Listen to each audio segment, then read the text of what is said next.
إن الحمد لله نحمده ونستعينه ونستغفره ونعوذ بالله من شرور أنفسنا ومن سيئات أعمالنا من يهده الله فلا مضل له ومن يضلل فلا هادي له وأشهد أن لا إله إلا الله وحده لا شريك له وأشهد أن محمدا عبده ورسوله أما بعد فإن خير الحديث كتاب الله وخير الهدي هدي محمد صلى الله عليه وسلم وشر الأمور محدثاتها وكل محدثة بدعة وكل بدعة ضلالة وكل ضلالة في النار قال الله تبارك وتعالى فاسألوا أهل الذكر إن كنتم لا تعلمون. پچھلے دروس میں امت کے اختلاف سے متعلق بہت ساری باتیں ہمارے سامنے آئیں اور اس کورس کے دوسرے حصے میں اہل علم کے درمیان اختلاف کے اسباب کیا ہیں اور دو عالم جو دونوں کے دونوں اہل حق میں سے ہوں، اللہ اور اس کے رسول کی بات کے ماننے والوں میں سے ہوں، لیکن پھر بھی علمی اعتبار سے ان میں اختلاف واقع ہوتا ہے، تو اس کے کیا اسباب ہیں، ایسا کیوں ہوتا ہے؟ دونوں بھی عالم صحیح ہیں، دونوں بھی قرآن و سنت کی طرف رجوع کر رہے ہیں، لیکن اس کے باوجود ان دونوں کے درمیان مسائل میں اختلاف ہوتا ہے۔ ایک کے نزدیک ایک چیز لازم ہوتی ہے اور دوسرے کے نزدیک وہ چیز لازم نہیں ہوتی ہے، جیسے امام کے پیچھے سورۃ الفاتحہ کی قرأت کرنا، ایک کے نزدیک ایک چیز سنت ہوتی ہے لیکن دوسرے کے نزدیک نہیں، جیسے رفع الیدین کرنا۔ ایک کے نزدیک ایک چیز حلال ہوتی ہے اور دوسرے کے نزدیک وہ چیز حرام ہوتی ہے، جیسے بکری کے پیٹ سے مرا ہوا بچہ ذبح کرنے کے بعد نکلنا، تو بچہ حلال حرام میں اختلاف ہے علماء میں۔ تو ایسی کئی مثالیں ہیں جن سے یہ بات معلوم ہوتی ہے کہ علماء اہل حق میں سے ہونے کے باوجود ان میں علمی سطح پر اختلاف ہوتا ہے۔ اس کی وجوہات ہم نے دیکھی، حدیث کا دلائل کا پہنچنا یا نہیں پہنچنا، یا دلائل کا پہنچنے کے بعد ان کے بارے میں فیصلہ کہ یہ معتبر ہے یا نہیں ہے، یا ان دلائل کو سمجھنے میں دونوں میں فرق ہو جانا، اس سے علماء میں اختلاف ہوتا ہے۔ اسی طرح سے کبھی ایسا بھی ہوتا ہے کہ اصولی اعتبار سے مسائل کے اخذ کرنے میں علماء کے اصول ہی میں اختلاف ہو جاتا ہے، یہ بھی ایک بہت بڑا سبب ہے جس سے علماء میں اختلاف ہوتا ہے۔ مثال کے طور پر مرسل حدیث امام ابو حنیفہ رحمۃ اللہ علیہ کے نزدیک دلیل ہے۔ مرسل حدیث اس حدیث کو کہتے ہیں کہ تابعی اپنے سے اوپر کی سند کا حصہ چھوڑ کر براہ راست اللہ کے نبی صلی اللہ علیہ وسلم سے حدیث نقل کرے۔ اب تابعی نے صحابی سے سنا یا کسی اور سے سنا، نبی صلی اللہ علیہ وسلم اور تابعی کے بیچ میں کم سے کم ایک یا ایک سے زیادہ واسطے ہو سکتے ہیں۔ اب یہ حدیث امام ابو حنیفہ کے نزدیک صحیح ہے، لیکن یہ حدیث امام الشافعی کے نزدیک صحیح نہیں ہے۔ اب ظاہر بات ہے کہ ایسی کئی مرسل حدیثیں ہوں گی کہ جن کی بنیاد پر امام ابو حنیفہ کوئی فیصلہ لیں گے، لیکن امام الشافعی اس حدیث کو قبول نہیں کرنے کی وجہ سے وہ کوئی اور فیصلہ لیں گے۔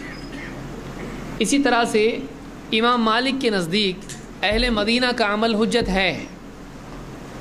اہل مدینہ اگر کسی چیز پر جمع ہیں تو امام مالک کے نزدیک وہ چیز دلیل ہے، لیکن باقی ائمہ کے نزدیک ایسا نہیں ہے، باقی ائمہ کے نزدیک ایسا نہیں ہے۔ تو لازمی طور پر مدینہ میں رائج عمل امام مالک کے نزدیک دلیل بنے گا، لیکن دوسروں کے نزدیک دلیل نہیں بنے گا۔ اب کوئی آدمی سوچ سکتا کہ ایسا کیسا، وہاں پہ تو دلیل لینا چاہیے، مدینہ ہے وہ، اور آج بھی بہت سارے لوگ اس کو دلیل بناتے ہیں، مکہ اور مدینہ، مسجد حرام اور مسجد نبوی، کہ وہاں پر 20 رکعت تراویح ہوتی ہے تو پھر مدینہ میں ہو رہا ہے اور مکہ میں ہو رہا ہے، حرم میں ہو رہا ہے، تو لوگ اس کو دلیل بناتے ہیں۔ لیکن امام مالک میں اور ان میں فرق یہ ہے کہ امام مالک اپنی مطلب کی باتوں کے لیے نہیں بناتے ہیں، ان کا اصول ہر مسئلے کے لیے ہے۔ لیکن آج کل لوگ کیا کرنے لگے ہیں، اپنے مطلب کے مسائل کے لیے مکہ اور مدینہ کی دلیل دینے لگے ہیں۔ جیسے تراویح وہاں پر 20 رکعت ہوتی ہے تو دلیل لیں گے، لیکن وہاں پر اقامت اکہری ہوتی ہے تو دلیل نہیں لیں گے۔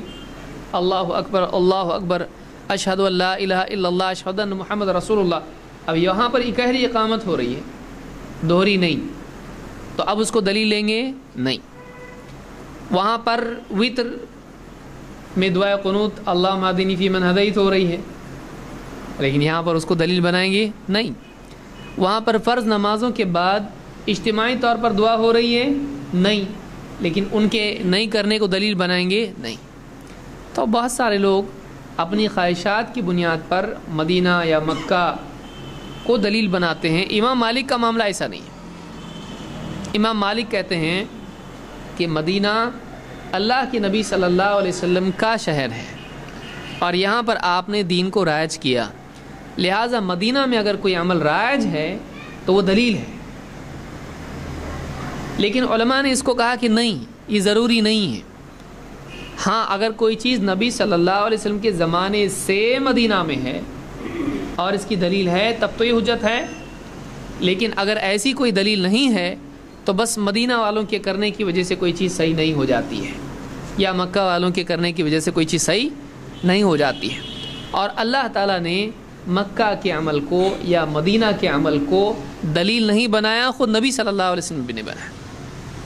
اسی لیے آپ دیکھیں گے کہ مکہ میں ایک دور وہ بھی گزرا ہے کہ جس میں 4 مصلے تھے، اور ان بات کا دور نبی کے زمانے میں نہیں، تو آدمی سوچے گا دیکھو اس زمانے میں بھی تھا۔ بہت سارے لوگوں کے ذہن میں کیا ہے، یہ جو 4 مصلے ہیں یہ اللہ کے نبی صلی اللہ علیہ وسلم نے بنائے ہیں، ایسا صحیح ہے؟ نہیں، یہ بعد میں بنا ہے، 300-400 سال کے بعد یہ ہوا ہے۔ تو ایک زمانہ ایسا بھی گزرا مکہ پر کہ کعبہ کے اطراف 4 جماعتیں الگ الگ ہوتی تھیں، حنفی، شافعی، مالکی، حنبلی، 4، 5ویں کو تو جگہ ہی نہیں ہے، تو 4 جو ہے اس طرح سے وہاں پر جماعتیں الگ الگ بنتی تھی۔ تو 4 مصلے جو لوگ کہتے ہیں وہ وجہ کیا ہے اس کی؟ 4 مصلے جو لوگ کہتے ہیں بھائی 4 مصلے ہیں، یہ نہیں کہتے 4 مسلک ہیں۔ 4 مسلک وغیرہ کوئی آدمی پڑھا لکھا ہوگا تو بولے گا، ورنہ ان پڑھ قسم کے لوگ وہ عام طور سے کیا کہتے ہیں، بھائی 4 مصلے ہیں۔ وہ مصلے کہتے ہیں اس وجہ سے کہ حرم میں پہلے 4 مصلے ہوا کرتے تھے، وہاں پہ جو حاکم تھا اس نے اس طرح سے نظام بنایا تھا۔ پھر بعد میں جب عرب میں حکومت بدلی تو پھر اس خرافت کو انہوں نے نکال دیا وہاں سے۔ کیوں؟ اس لیے کہ اللہ کے نبی صلی اللہ علیہ وسلم کے زمانے میں وہاں پر 1 سے زیادہ مصلے تھے نہیں، وہاں پر ایک ہی امام ہوتا تھا جو سب کو نماز پڑھاتا تھا، اور اس کا سلسلہ صحابہ کے دور میں، بعد کے دور میں ہمیشہ سے چلتا رہا۔ پھر بعد میں حکومتیں بدلنے کے بعد جب مسلک پسند لوگ آئے اور انہوں نے سب کو جمع کرنے کی کوشش کی تو اپنا اپنا مصلی سب کو دے دیا، تم یہاں، تم یہاں، تم یہاں، تم یہاں، اب اپنے اپنے امام کے پیچھے نماز پڑھو۔ اور ہوتا کیسا تھا، علماء نے اس زمانے کے جو علماء انہوں نے بتایا ہے کہ لوگ بیٹھے رہتے تھے، جیسے حنفیوں کا وقت بعد میں ہے اور شافیوں کا وقت پہلے ہے۔ آج بھی آپ تقویم دیکھیں گے تو حنفی مغرب، حنفی عشاء، شافعی عشاء، شافعی مغرب آپ کو ملے گی، کہ ہر ایک کا اپنا ٹائمنگ بھی الگ ہے نماز کا۔ اب ہوتا کیا تھا کہ پہلے شافعی آتے تھے، امام آتا تھا اور شافعی قوم پوری، اب وہ امام کے پیچھے نماز پڑھ رہے، حنفی بیٹھ کے دیکھ رہے ہیں ان کو، ہون دو تمہارا، ہون دو پہلے۔ شافعی نماز پڑھ رہے ہیں، جماعت کھڑی ہے، اور باقی لوگ چونکہ ہم شافعی نہیں ہیں، ہمارا امام ابھی آنے والا ہے اور ہمارا ٹائم بہت دیر سے ہونے والا ہے، تو ہمارا ٹائم جب آئے گا ہم اپنے امام کے پیچھے نماز پڑھیں گے۔ یہ بدعت ہے، یہ بدعت ہے، کیونکہ اللہ کے نبی صلی اللہ علیہ وسلم کے زمانے میں یا صحابہ کے زمانے میں کبھی ایسا نہیں ہوا کہ ایک امام صاحب جماعت لے کے کھڑے ہوئے ہیں اور پبلک رکی ہوئی ہے، ٹھہرو ذرا ہمارے آ رہے ہیں، ایسا طریقہ نہیں تھا اس زمانے میں۔ تو یہ جو فساد ہے یہ وہاں پہ مکہ میں ہوا، تو کیا اس کو آپ دلیل بنائیں گے؟ نہیں۔ بہت سارے مقلد علماء نے بھی اس پر تنقید کی، کیوں؟ اس لیے کہ یہ دین میں نہیں ہے، یہ امت کو کاٹنے بانٹنے والی چیز ہے، اس سے امت میں افتراق بڑھتا ہے، اس سے سکون نہیں ہوگا۔ اور آج بھی آپ سوچیں گے او ہو یہ تو پہلے کی بات تھی، آج بھی ہے ایسا۔ آج بھی آپ دیکھیں گے کہ کوکن کے بیلٹ میں آپ کو دکھائی دے گا تراویح کے لیے حنفی شافعی اگر ایک مسجد میں جمع ہو گئے بدقسمتی سے، تو اب ہوگا کیا کہ جب وتر کا وقت آئے گا تو حنفی حضرات الگ سے مسجد کے اوپر کے حصے میں جائیں گے اور وہ اپنی وتر الگ سے پڑھیں گے، اس لیے کہ ان کی وتر ان کے پیچھے نہیں ہوتی، ان کے نزدیک ایسی وتر پڑھنا صحیح نہیں ہے۔ تو اب وہ پڑھیں گے کیسی؟ ویسی جیسی ان کی ہے، 2 اتحیات والی۔ اور شوافع کے نزدیک کیسا ہے؟ یا تو ایک ساتھ پوری نماز پڑھی جا سکتی یا پھر 2 کے بعد سلام پھیر کر پھر ایک پڑھی جا سکتی۔ ان کے نزدیک ایسا نہیں ہوتا، حنفیوں کے نزدیک، لہذا وہ اپنی نماز الگ پڑھتے ہیں۔ اور پھر اس پر بات یہ ہے کہ سب برحق ہیں، تو جب آپ کے نزدیک وہ برحق ہیں تو ان کے پیچھے آپ کی نماز ہوتی کیوں نہیں؟ ان کے پیچھے کیوں نہیں ہوتی؟ ہونا چاہیے۔ تو ہمارا کہنا یہ ہے کہ مکہ اور مدینہ کا عمل شرعی حجت نہیں ہے۔ مکہ میں کوئی عمل ہوتا ہے تو شرعی حجت ہے نہیں، ہاں مدینے والے کا عمل شرعی حجت ہے۔ کون؟ محمد رسول اللہ صلی اللہ علیہ وسلم اور صحابہ، کیونکہ بعد میں ایسے حکام آئے جنہوں نے عیدین وغیرہ میں یا دوسرے دنوں میں ممبر کو مسجد سے نکال کے وہاں پہنچایا، یہ اللہ کے نبی صلی اللہ علیہ وسلم کے زمانے میں ہوتا تھا نہیں۔ تو اس طرح کی کئی چیزیں بعد کے زمانے میں حکام نے کی اور صحابہ نے اس پر تنقید کی، لہذا کوئی رواج اگر مکہ میں اور مدینہ میں چلتا ہے، اگر وہ نبوی دلیل کے ساتھ آراستہ نہیں ہے تو اس چیز سے حجت پکڑی جا سکتی ہے نہیں۔ اور اگر کوئی بہت ہی کہنے لگے تو آپ کہو ٹھیک ہے مکہ اور مدینہ میں وہ کیمرہ لگا رہتا ہے تو یہ شرعی حجت دلیل ہے، وہ کہے گا نہیں وہ غلط ہے، تو کہ مکہ اور مدینہ کا عمل ہے نا وہاں پہ، وہاں ہو رہا ہے، تو آپ اس سے دلیل کیوں نہیں لیتے؟ یا وہاں پر امام تکبیر کہتا ہے پیچھے اور ایک مکبر ہے، حالانکہ مائک سسٹم ہے وہاں پہ، تو اپنی مسجد میں بھی کریں گے، امام صاحب نے اللہ اکبر، پیچھے سے میں بھی بولتا ہوں اللہ اکبر، ڈبل چلے گا؟ نہیں کہیں گے ایسا نہیں ہونا چاہیے، کیونکہ آواز پہنچ رہی، مکبر کی ضرورت نہیں ہے، کہ وہاں کی دلیل آپ لیتے کیوں نہیں؟ تو خلاصہ کلام یہ کہ محدثین اور اہل علم کے نزدیک اصولوں میں بھی اختلاف ہوا، اور اس کی وجہ سے بھی کئی مسائل میں اختلاف ہوتا ہے، جن میں ایک مثال میں نے ذکر کی کہ مکہ اور مدینہ کا حرمین کا عمل دلیل ہے یا نہیں۔ حرمین کا عمل شرعی اعتبار سے دلیل نہیں ہے، اس کو یاد رکھیے۔ ہمارے بہت سارے بھائی کیا کرتے ہیں، مکہ میں ایسا ہوتا، مدینہ میں ایسا ہوتا، حرم میں ایسا ہوتا، تھوڑا دھیرج، کیوں؟ اس لیے کہ وہ شرعی دلیل ہے کیا؟ ہماری دلیل قرآن و سنت ہے، ہماری دلیل مکہ اور مدینہ نہیں ہے۔ ہاں مکہ اور مدینہ کون سے زمانے کی؟ نبی صلی اللہ علیہ وسلم کے۔ ماڈرن زمانے کی دلیل ہے؟ تو نبی کے زمانے کی دلیل تو آپ دے سکتے ہیں، لیکن بعد کے زمانوں میں مسلمانوں میں بگاڑ آیا، اور مکہ میں کیا کچھ نہیں ہوا، مدینہ میں کیا کچھ نہیں ہوا، قتل و غارت گری ہوئی اور بہت ساری چیزیں خرافات وہاں پہ ہوئی، تو اس کو دلیل بنایا جا سکتا ہے نہیں۔ لہٰذا اس بات کو اچھی طرح سے یاد رکھیں۔ تو علماء میں اختلاف ہوتا ہے اصولوں کی وجہ سے، دلائل کے پہنچنے نہیں پہنچنے، سمجھنے نہیں سمجھنے، معتبر ماننے نہیں ماننے کی وجہ سے۔ تو بنیادی طور پر کتنے سبب ہیں کہ جن کی وجہ سے اہل حق میں اختلاف ہوتا ہے؟ کتنے سبب ہیں بنیادی طور پر؟ شارٹ میں 3۔ کون کون سے ہیں؟ دلیل ایک کے پاس پہنچی دوسرے کے پاس نہیں، تو کیا ہوگا؟ اختلاف ہوگا۔ دوسرا دلیل اس کے نزدیک وہ معتبر ہے حدیث، وہ کہتا نہیں ضعیف ہے یہ، تو اب کیا ہوگا؟ دونوں میں اختلاف ہوگا۔ 3 دلیل ایک ہی ہے لیکن سمجھنے کا فرق ہے، اور 4 آپ تو 3 بولے نا، 4 کیسا ہوا؟ چوتھا کیا ہے؟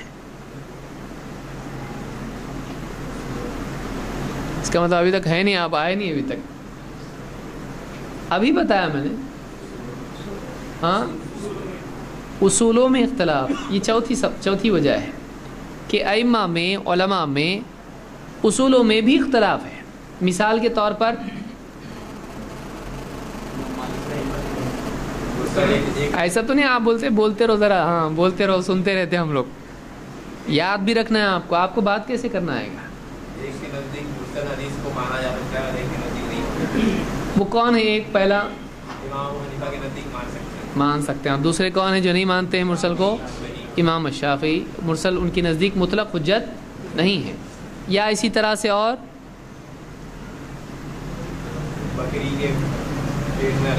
بکری کہاں سے آئی؟ ہاں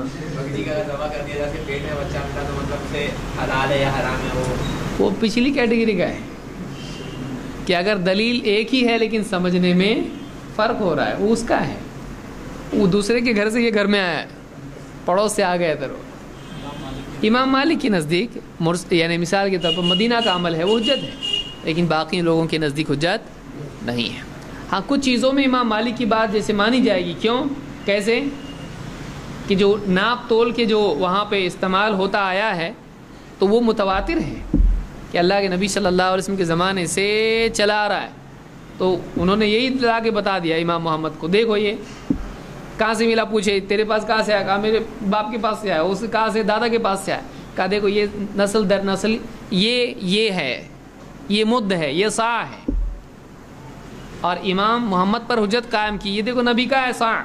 اب کیا بولتے تمہارے یہاں الگ ہے، یہ نبی کا ہے، تم یہ مانتے کہ دوسرا مانتے؟ صاع جسے ہم لیٹر کا ہوتا ہے نا اپنے پاس، تو وہاں پر ایک برتن ہوتا ہے، تو اس کو بالکل اس طرح سے جیسے مگ ہمارا ہے، مثلا مان لیجئے گلاس ہمارا ہے کوئی، تو ایسا ایک برتن ہے، کیل اس طرح سے صاع ہوتا ہے، اور ایک ترازو ہوتا ہے، تو ترازو نہیں بلکہ وہاں پر کیسا ہوتا تھا، برتن بھر کے اس کو پھر دیتے تھے، تو اس کو صاع کہتے ہیں، کیل اس کو کہتے ہیں، تولنے کا یا ناپ کا پیمانہ۔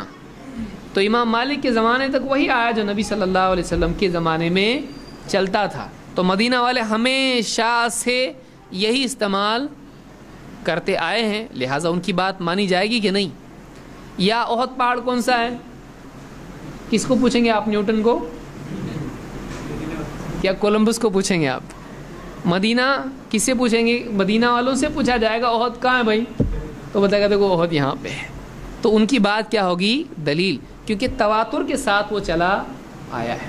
تو ایسی بہت ساری چیزیں ہیں، لیکن علی الاطلاق یہ قاعدہ ہے کہ مدینہ والے جو بھی کریں صحیح ہے، ایسا ہے نہیں۔ وہی لوگ جو مدینہ کی بات ایسی کرتے ہیں، مدینہ والے کھجورے کھاتے پھینکتے اس کے بیج، یہ جمع کرتے، ارے نبی کا مدینہ ہے، بیج زمین پہ گرنا نہیں چاہیے کھجور کا، مدینے کا، پورا اس کا گو ڈاؤن جگہ نہیں رہے گی گھر میں، سارے کھجور کے بیج اگر جمع کرنا شروع کرے۔ یہ عجیب تقدس ہے لوگوں کے ذہنوں میں کہ مدینہ کا کھجور ایک لوگ کھاتے ہیں، ان کو کھانے کے لیے دیں گے، کیا کرنے کا ابھی اس کو پوچھتے ہیں، اس کو بھی نکل بولنا اس کو۔ مدینہ کا ذرا اندر جائے گا تو اچھا، اور ایک پیڑ بھی نکلے گا مدینہ کا منہ میں سے۔ بچپن میں کہتے تھے نا بڑے لوگ، بیج نہیں کھانا، بیج کھایا تو کیا ہوتا؟ پیڑ آتا منہ میں سے۔ تو مدینہ کے بیج ہیں، کیا کریں گے؟ اس کو ڈالیں گے، مدینہ میں زمین میں نہیں ڈالتے بیج بونے کے لیے، اگانے کے لیے۔ تو ایسی کئی خرافات ہیں جس میں لوگ مبتلا ہیں۔ تو مدینہ کا یہ عمل لے گا، وہ پھینک دیتے بیج۔ یا مکہ میں جائے گا، دیکھے گا وہاں پہ زمزم ہے، زمزم سے کلی بھی کر رہا ہے آدمی، منہ بھی دھو رہا، ہاتھ بھی دھو رہا، صاف کر رہا، اور وہ زمزم ہے، اس کو یہاں آ کے کیا کرتا ہو؟ نیچے گرا مت، اس کو نیچے گرنا نہیں چاہیے، کیوں؟ تبرک ہے یہ۔ وہاں جا کے دیکھتا ہے عرب نہارا دھو رہا، زمزم سے نہارا، بے حرمتی کر رہا ہے، وہ بھی دیکھتا کیا دیکھ رہا ہوں اس کو، کچھ پرابلم تو نہیں ہے نا، اپنا اپنا نہ ہو، ادھر دھیان مت دو۔ تو زمزم سے نہاتے ہیں یہ لوگ، کیسے لوگ ہیں؟ اب وہ ہمیشہ سے چلتا آیا ہے اس طرح سے. وہ لوگ کبھی اس کو ایسا نہیں سمجھے یہ پانی سنبھال کے رکھنا چاہیے, شیشی میں ڈال کے رکھنا چاہیے, اس کو سونگھنا چاہیے, چاٹنا چاہیے, اس کی بوندیں لینا چاہیے. تو ایسا کبھی انہوں نے اس طرح سے نہیں کیا. تو یہاں جتنا دور ہوتا ہے آدمی اتنا زیادہ اس کے بارے میں بہت زیادہ سینسیٹیو ہوتا ہے. حالانکہ قرآن کے بارے میں ویسا معاملہ ہے زندگی میں پڑھا ہے, اوپر پڑھ رہا نہیں کبھی, اس کو رکھا ہوا ہے صندوق کے اندر بند کر کے. بیٹی کو برابر دے گا پڑھنے کے لیے نکاح کے اندر, لیکن پڑھنے والے کتنے ہیں؟ رمضان سے رمضان میں آدمی پڑھتا ہے, اللہ حفاظت فرمائے. بہرحال تو یہ ایک چیز ہم نے دیکھی جو خلاصہ ہے ہمارے اس پورے درس کا, جو اس سلسلے میں ہم نے اس سے پہلے بھی دروس لیے ہیں, اس کا خلاصہ ہے کہ علماء میں بنیادی طور پر 4 اسباب سے اختلاف ہوتا ہے. اس میں ضمناً آپ کئی فروع نکال سکتے ہیں, لیکن کیٹیگرائز اگر آپ کرتے ہیں, اور اس کو یاد رکھیے آپ تاکہ آپ کسی کو بتا سکیں. کوئی آدمی آ کے کہے کیا اتنا سارا اختلاف امت میں ہو گیا, عوام تو عوام, جاہل عوام تو اختلاف کرتی ہے, اتنے بڑے بڑے عالم کو سمجھتا نہیں کہ کائے کو اختلاف کیے. ایسا کوئی آدمی آگے آ کے کہہ سکتا ہے, اور اہل حق سے وہ لوگوں کو بدظن کر سکتا ہے. اور دیکھیے پچھلے علماء نہیں, آج بھی ایسا ہوگا کہ نہیں ہوگا؟ ہوگا, کیونکہ علماء کسی کی تقلید نہیں کرتے ہیں. وہ کیا کرتے ہیں؟ تحقیق کرتے ہیں, اجتہاد کرتے ہیں. تو جب وہ لوگ اجتہاد کرتے تھے اور اس اجتہاد میں غلطیاں ہوئیں, اختلاف اور فرق ہوا, تو آج اگر اجتہاد کریں گے تو آج نہیں ہوگا؟ ہوگا. جیسے پہلے لوگ گاڑیاں چلاتے تھے آج سے 100 سال پہلے, تو کبھی ایکسیڈنٹ بھی ہو جاتا تھا. ابھی ماڈرن زمانہ ایکسیڈنٹ نہیں ہوتا, ایسا ہے, تو آج بھی ہوگا. کیونکہ جب وہ کام ایک کرتے تھے اس میں پاسبلٹیز, امکانات غلطی کے تھے, اختلاف کے تھے. آج بلکہ قیامت تک یہ ہوتا رہے گا. پھر کرنا کیا؟ یعنی یہ اچھی طرح سے یاد رکھیں. لوگ یہ کہتے ہیں, اور یہ ایک مغالطہ ہے, اور جس کی وجہ سے بعض اوقات ایک سمجھدار آدمی بھی چکراتا ہے.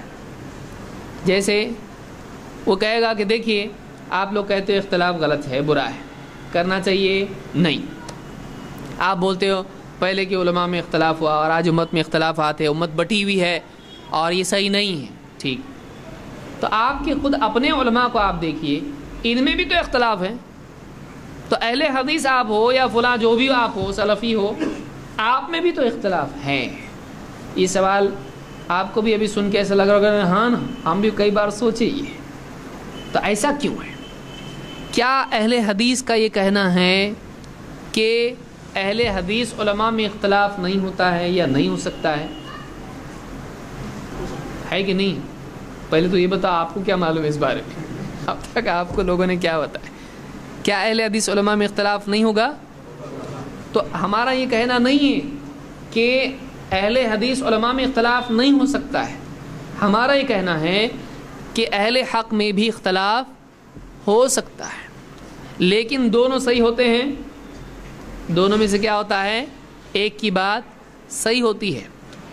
اور صحابہ میں بھی اختلاف ہوا, تابعین میں ہوا, تبع تابعین میں ہوا, ائمہ کرام میں ہوا, محدثین میں ہوا, بعد کے دور میں جتنے علماء تھے ان میں ہوا, ابھی بھی ہوگا, کل بھی ہوگا.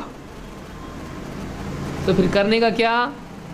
فَإِن تَنَازَعْتُمْ فِي شَيْءٍ فَرُدُّوهُ إِلَى اللَّهِ وَالرَّسُولِ. اللہ نے کہا اختلاف بالکل ہونا ہی نہیں چاہیے. دیکھیے ہم, ایک ہوتا ہے اختلاف جان بوجھ کے کرنا, چلو ذرا آج اختلاف کریں گے, کر سکتے ہیں ایسا؟ یہ جائز ہے نہیں. اختلاف کی نیت کر کے اختلاف کرنا حق سے جائز ہے, لیکن اختلاف سمجھ کے فرق کی وجہ سے ہو سکتا ہے کہ ایک آدمی کو دکھائی دے رہا یہی صحیح ہے, اس پر کیا واجب ہے؟ وہ یہ کہے نہیں یہ مجھ کو صحیح لگ رہا ہے لیکن صحیح نہیں ہے. ایسا کر سکتا ہے وہ؟ جس آدمی کو جو چیز صحیح دکھائی دے رہی ہے کیا وہ اس کی پابندی نہیں کرے گا؟ تو اب کیا ایسا ہو سکتا ہے کہ اس کو یہ صحیح دکھائی دے رہا ہے اور اس کو یہ صحیح دکھائی دے رہا ہے؟ ہو سکتا ہے کہ نہیں ہو سکتا ہے؟ اور اس کے باوجود دونوں حق والے ہو سکتے ہیں کہ نہیں ہو سکتے؟ ہو سکتے ہیں. تو دو چیزیں یاد رکھیے, ایک ہے حق اور باطل, ایک ہے ثواب اور خطا، ایک ہے حق اور باطل. یہ آدمی گمراہ ہو گیا. ضروری نہیں ہے کہ اختلاف کرنے میں ایک دوسرے پر گمراہی کا فتویٰ لگایا جائے. ہمارے ہاں پر عام طور سے ناسمجھی کی وجہ سے، اختلاف کی وسعت نہیں ہونے کی وجہ سے اور دین کا بنیادی علم نہیں ہونے کی وجہ سے ہمارے نئے نئے لوگوں میں یہ بیماری پیدا ہو جاتی ہے. مثلا ایک عالم صاحب آئے، انہوں نے کہا ایسا ایسا ایسا ہے، انہوں نے دلیل دی. دوسرے عالم آئے، ان سے پوچھا، ان کی تحقیق الگ ہے، انہوں نے کہا نہیں ایسا نہیں ایسا ہے. کیوں؟ انہوں نے جو کچھ پڑھا ان کی سمجھ میں وہ آیا. تو آپ نے ان سے پوچھا تو انہوں نے بتایا. اب پہلا والا کیا کرتا ہے؟ ان سے پوچھے تو انہوں نے کہا تھا کہ صحیح ہے، اب یہ بول رہے ہیں غلط ہے، تو یا تو یہ گمراہ ہیں یا تو وہ گمراہ ہے. تو اب کیا کرتے ہیں؟ علماء پر ہی گمراہ ہونے کا فتویٰ لگا دیتے ہیں. یہ بے صبری بھی ہے، جہالت بھی ہے، ظلم بھی ہے، اور اس کا نقصان بھی ہے. نقصان کیا ہے؟ عالموں سے محرومی. یہ بھی غلط، یہ بھی غلط. ایک غلطی ہر ایک سے ہوئی تو سب کو چھوڑو، اور اینڈ میں بچا کون؟ علامہ انا. اب بولتا یہ انہوں نے بھی غلطی کرے، انہوں نے بھی غلطی کرے، یہ سب غلطی کرنے والے، اور میں کیا ہوں؟ بے غلط. تو پھر اب یہ کیا کرتا ہے؟ اپنی رائے پر چلنا شروع کرتا ہے. اب میں کیا کروں گا؟ میں کسی سے پوچھوں گا نہیں، اب میں اپنے دل سے فتویٰ لوں گا، کیونکہ حدیث میں بھی کیا ہے؟ استفتی قلبک، اپنے دل سے فتویٰ لی. تو میں آپ کیا کروں گا؟ نبی کے حکم پر عمل کروں گا. اب مجھ کو جو صحیح لگتا ہے میں کروں گا. یہ شروعات ہے گمراہی کی. اسی لیے اللہ کے نبی صلی اللہ علیہ وسلم نے جو گمراہی کے اسباب میں سے جو چیز بتائی ہلاک کرنے والی، اس میں یہ بھی ہے اعجاب المرء بنفسہ، آدمی کا اپنے آپ کو ہی میں ہوں، میں ہوں، اور میری سمجھ میں جو آتا وہی صحیح ہے. اس سے بچنا چاہیے. علماء میں اختلاف ہمیشہ سے ہوتا آیا ہے، ہمیشہ ہوتا رہے گا. لیکن اختلاف کی دو قسمیں ہیں. ایک قسم یہ ہے کہ ایک آدمی صاف ستھری دلیل کے خلاف کرے، یہ کیا ہے؟ گمراہی ہے، یہ غلط ہے. لیکن کبھی ایسا ہوگا کہ دلائل کے سمجھنے میں تھوڑی باریک ایک لکیر ہوتی ہے، اس کی سمجھ میں یہ آ جاتا ہے، اس کی سمجھ میں آتا. جیسے میں نے مثال کے طور پر سمجھایا تھا اس مسئلے میں. کس مسئلے میں؟ زکوٰۃ الجنین زکوٰۃ امہ، کہ جنین کی زکوٰۃ اس کے ماں. اس کے سمجھنے میں علماء میں اختلاف ہوا ہے. تو کبھی ایسا ہوتا ہے یہاں بھی دکھائی دیتا ہاں نا ایسا ہے، اور یہاں بھی دکھائی دیتا ہاں یہ بھی صحیح دکھ رہا. اس لیے بہت سارے لوگ کیا کہتے ہیں؟ ہم ان سے پوچھے تو ان کی صحیح لگتی، اور ان سے پوچھے تو ان کی صحیح لگتی. کیوں؟ اس لیے کہ بات کے بیچ میں ایک بہت باریک لکیر ہے. کبھی ایسا بھی ہوتا ہے، کبھی ایسا بھی ہوتا ہے. تو ایسی صورت میں جو مسائل اجتہادی ہوتے ہیں، جو مسائل، ابھی مثال کے طور پر آپ دیکھیں ویڈیوگرافی کا مسئلہ ہے، دینی دروس کا ویڈیو کر سکتے کہ نہیں. اب آپ کو ملے گا عربی میں ویڈیو، ڈ ملے گا کہ عربی میں آپ کو، وہاں پہ فیدیو بولتے ہیں اس کو، ہیں. تو اب اللہ کے نبی صلی اللہ علیہ وسلم کی کسی حدیث میں ہے ویڈیوگرافی کرنا چاہیے یا نہیں کرنا چاہیے؟ نہیں. اب آپ کی جو حدیثیں ہیں وہ تصویر کے بارے میں ہے کہ جو بھی تصویر بنائے گا اس کے لیے عذاب ہے. اب علماء نے اس حدیث کی بنیاد پر کہا کاغذ پر تصویر بنانا، فوٹو کھینچنا، شمسی، جو ڈیجیٹل، یہ وہ سب ویڈیو سب حرام. کچھ علماء اس طرف گئے. کیوں؟ انہوں نے کہا یہ تصویر ہے. تو جنہوں نے اس کو تصویر کی کیٹیگری میں رکھا انہوں نے کیا کہا؟ ظاہر بات ہے جب تصویر حرام ہے تو یہ بھی کیا ہوگا؟ حرام. تو اب یہ حرام ہو گیا ان کے نزدیک. لیکن دوسرے علماء ہیں انہوں نے کہا نہیں یہ تصویر نہیں ہے. تصویر کیا ہوتی ہے؟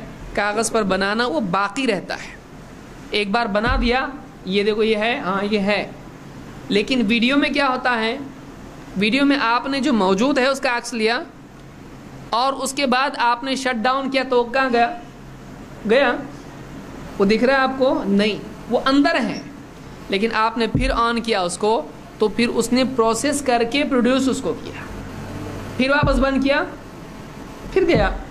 تو ایسا ہے جیسے ایک آدمی آئینے کے سامنے آیا تو اچھا ہاں کتنا خوبصورت دکھ رہا، اور اس سے ہٹ گیا تو وہ ٹیمپرری ہے. کاغذ پر جو تصویر بنتی ہے، دیوار پر جو بنتی ہے، یا مورتی جو بنتی ہے جو ہر وقت موجود رہتی ہے، پرماننٹ ہے، بن گیا یہ ویسا نہیں ہے. اس میں اور اس میں کیا ہو گیا؟ فرق ہو گیا. تو انہوں نے کہا کہ دونوں میں جب فرق ہے تو پھر حکم میں بھی فرق ہوگا. تو اس کا حکم اس پر لگا سکتے ہیں؟ نہیں لگا سکتے. تو اب شیخ بن باز کہتے ہیں نہیں، ویڈیوگرافی نہیں کرنا ہے. شیخ عثیمین کہتے ہیں یہ ویڈیو میں نہیں آتا ہے، یہ ویڈیو میں نہیں آتا ہے، کر سکتے ہیں. تیسری ایک جماعت علماء کی ہے، وہ بھی اہل حق ہیں. انہوں نے کیا کہا؟